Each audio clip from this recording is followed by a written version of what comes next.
Livro de Tiago. Tiago 1. Tiago, servo de Deus e do Senhor Jesus Cristo. As 12 tribos dispersas entre as nações. Saudações. Fé durante as provações. Meus irmãos, considerem motivo de grande alegria o fato de passarem por diversas provações. Pois vocês sabem que a prova da sua fé produz perseverança. E a perseverança deve ter ação completa, a fim de que vocês sejam maduros e íntegros, sem que falte a vocês coisa alguma. Se algum de vocês tem falta de sabedoria, peça a Deus, que a todos dá livremente, de boa vontade, e lhe será concedida. Peça-a, porém, com fé, sem duvidar, pois aquele que duvida é semelhante à onda do mar, levada e agitada pelo vento. Não pense tal pessoa que receberá coisa alguma do Senhor.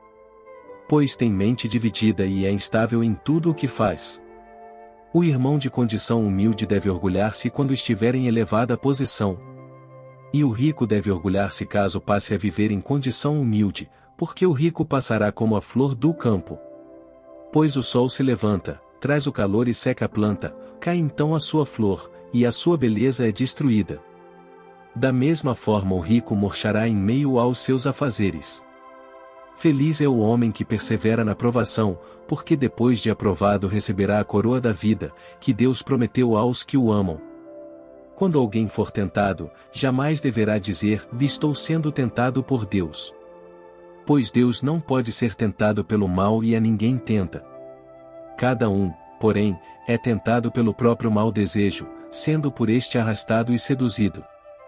Então esse desejo, tendo concebido, dá à luz o pecado, e o pecado, após ser consumado, gera morte. Meus amados irmãos, não se deixem enganar. Toda boa dádiva e todo dom perfeito vem do alto, descendo do Pai das luzes, que não muda como sombras inconstantes. Por sua decisão ele nos gerou pela palavra da verdade, a fim de sermos como os primeiros frutos de tudo o que ele criou. Praticantes da palavra. Meus amados irmãos, tenham isto em mente e sejam todos prontos para ouvir, tardios para falar e tardios para irar-se. Pois a ira do homem não produz a justiça de Deus. Portanto, livrem-se de toda impureza moral e da maldade que prevalece e aceitem humildemente a palavra implantada em vocês, a qual é poderosa para salvá-los. Sejam praticantes da palavra, e não apenas ouvintes, enganando vocês mesmos. Aquele que ouve a palavra, mas não a põe em prática, é semelhante a um homem que olha a sua face num espelho. E, depois de olhar para si mesmo, sai e logo esquece a sua aparência. Mas o homem que observa atentamente a lei perfeita, que traz a liberdade, e persevera na prática dessa lei, não esquecendo o que ouviu mas praticando-o, será feliz naquilo que fizer. Se alguém se considera religioso, mas não refreia a sua língua, engana-se a si mesmo. Sua religião não tem valor algum. A religião que Deus, o nosso Pai, aceita como pura e imaculada é esta, cuidar dos órfãos e das viúvas em suas dificuldades e não se deixar corromper pelo mundo. Tiago 2. Não há discriminação. Meus irmãos, como crentes em nosso glorioso Senhor Jesus Cristo, não façam diferença entre as pessoas, tratando-as com parcialidade. Suponham que, na reunião de vocês, entre um homem com anel de ouro e roupas finas e também entre um pobre com roupas velhas e sujas. Se vocês derem atenção especial ao homem que está vestido com roupas finas e disserem, aqui está um lugar apropriado para o Senhor, mas disserem ao pobre, você, fique em pé ali, ou, sente-se no chão, junto ao estrado onde ponho os meus pés. Não estarão fazendo discriminação, fazendo julgamentos com critérios errados? Ouçam, meus amados irmãos, não escolheu Deus os que são pobres aos olhos do mundo para serem ricos em fé e herdarem o reino que ele prometeu aos que o amam? Mas vocês têm desprezado o pobre. Não são os ricos que oprimem vocês? Não são eles os que os arrastam para os tribunais?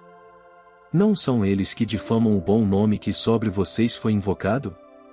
Se vocês de fato obedecerem à lei do reino encontrada na Escritura que diz, ame o seu próximo como a si mesmo, estarão agindo corretamente. Mas, se tratarem os outros com parcialidade, estarão cometendo pecado e serão condenados pela lei como transgressores. Pois quem obedece a toda a lei, mas tropeça em apenas um ponto, torna-se culpado de quebrá-la inteiramente. Pois aquele que disse, e não adulterarás, ou também disse, e não matarás. Se você não comete adultério, mas comete assassinato, torna-se transgressor da lei. Falem e ajam como quem vai ser julgado pela lei da liberdade. Porque será exercido juízo sem misericórdia sobre quem não foi misericordioso. A misericórdia triunfa sobre o juízo. Fé sem obras é morta. De que adianta, meus irmãos, alguém dizer que tem fé, se não tem obras? Acaso a fé pode salvá-lo? Se um irmão ou irmã estiver necessitando de roupas e do alimento de cada dia, e um de vocês lhe disser, vá em paz, aqueça-se e alimente-se até satisfazer-se, sem porém lhe dar nada, de que adianta isso? Assim também a fé, por si só, se não for acompanhada de obras, está morta. Mas alguém dirá, você tem fé, e eu tenho obras. Mostre-me a sua fé sem obras, e eu mostrarei a minha fé pelas obras. Você crê que existe um só Deus? Muito bem. Até mesmo os demônios creem, e tremem. Insensato. Quer certificar-se de que a fé sem obras é inútil? Não foi Abraão, nosso antepassado, justificado por obras, quando ofereceu seu filho Isaque sobre o altar? Você pode ver que tanto a fé como as obras estavam atuando juntas, e a fé foi aperfeiçoada pelas obras. Cumpriu-se assim a escritura que diz, Abraão creu em Deus, e isso lhe foi creditado como justiça, e ele foi chamado amigo de Deus. Vejam que uma pessoa é justificada por obras, e não apenas pela fé. Caso semelhante ao de Raabe, a prostituta, e não foi ela justificada pelas obras, quando acolheu os espias e os fez sair por outro caminho. Assim como o corpo sem espírito está morto, também a fé sem obras está morta. Tiago 3. O domínio da língua. Meus irmãos, não sejam muitos de vocês mestres, pois vocês sabem que nós, os que ensinamos, seremos julgados com maior rigor. Todos tropeçamos de muitas maneiras. Se alguém não tropeça no falar, tal homem é perfeito, sendo também capaz de dominar todo o seu corpo. Quando colocamos freios na boca dos cavalos para que eles nos obedeçam, podemos controlar o animal todo. Tomem também como exemplo os navios, que embora sejam tão grandes e impelidos por fortes ventos, são dirigidos por um leme muito pequeno, conforme a vontade do piloto. Semelhantemente, a língua é um pequeno órgão do corpo, mas se vangloria de grandes coisas. Vejam como um grande bosque é incendiado por uma simples fagulha. Assim também, a língua é um fogo, é um mundo de iniquidade. Colocada entre os membros do nosso corpo, contamina a pessoa por inteiro, incendeia todo o curso de sua vida, sendo ela mesma incendiada pelo inferno. Toda espécie de animais, aves, répteis e criaturas do mar doma-se e tem sido domada pela espécie humana. A língua, porém, ninguém consegue domar. É um mal incontrolável, cheio de veneno mortífero.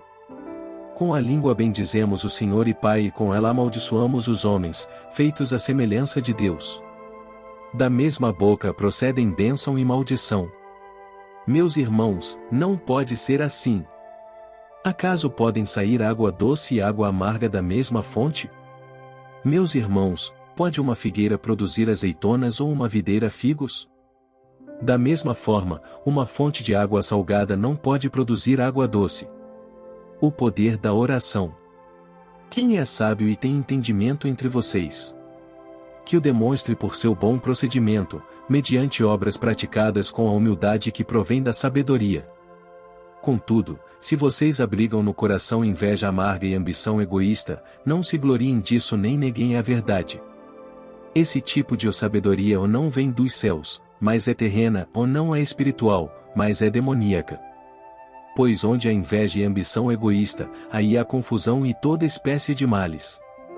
Mas a sabedoria que vem do alto é antes de tudo pura, o depois, pacífica, amável, compreensiva, cheia de misericórdia e de bons frutos, imparcial e sincera. O fruto da justiça semeia-se em paz para os pacificadores. Tiago 4. De onde vêm as guerras e contendas que há entre vocês? não vem das paixões que guerreiam dentro de vocês? Vocês cobiçam coisas, mas não as têm, matam e invejam, mas não conseguem obter o que desejam. Vocês vivem a lutar e a fazer guerras. Não têm, porque não pedem. Quando pedem, não recebem, pois pedem por motivos errados, para gastarem seus prazeres. Adúlteros, vocês não sabem que a amizade com o mundo é inimizade com Deus?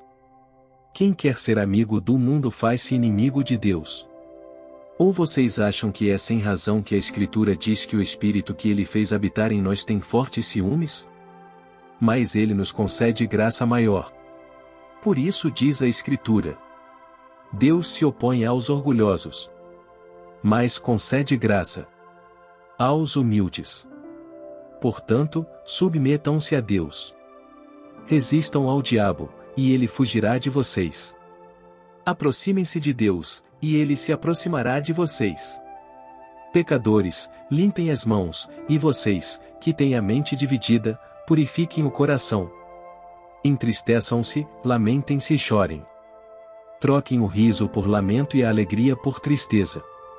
Humilhem-se diante do Senhor, e Ele os exaltará. Irmãos, não falem mal uns dos outros. Quem fala contra o seu irmão ou julga o seu irmão fala contra a lei e a julga.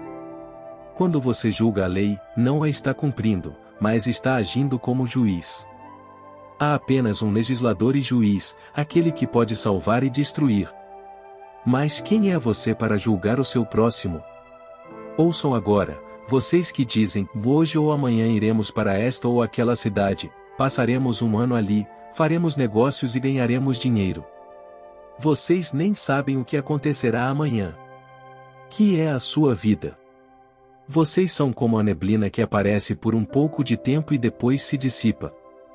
Em vez disso, deveriam dizer, se o Senhor quiser, viveremos e faremos isto ou aquilo. Agora, porém, vocês se vangloriam das suas pretensões. Toda vanglória como essa é maligna. Portanto, pensem nisto, quem sabe que deve fazer o bem e não o faz comete pecado. Tiago 5. Ouçam agora vocês, ricos.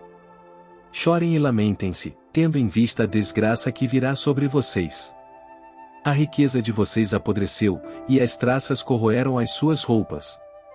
O ouro e a prata de vocês enferrujaram, e a ferrugem deles testemunhará contra vocês e como fogo devorará a sua carne. Vocês acumularam bens nestes últimos dias.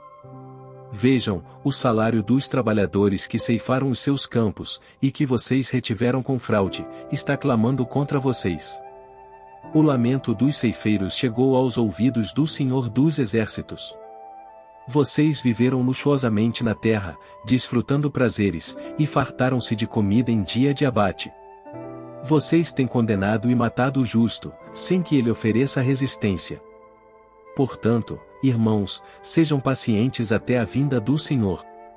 Vejam como o agricultor aguarda que a terra produza a preciosa colheita e como espera com paciência até virem as chuvas do outono e da primavera. Sejam também pacientes e fortaleçam o seu coração, pois a vinda do Senhor está próxima. Irmãos, não se queixem uns dos outros, para que não sejam julgados. O juiz já está às portas.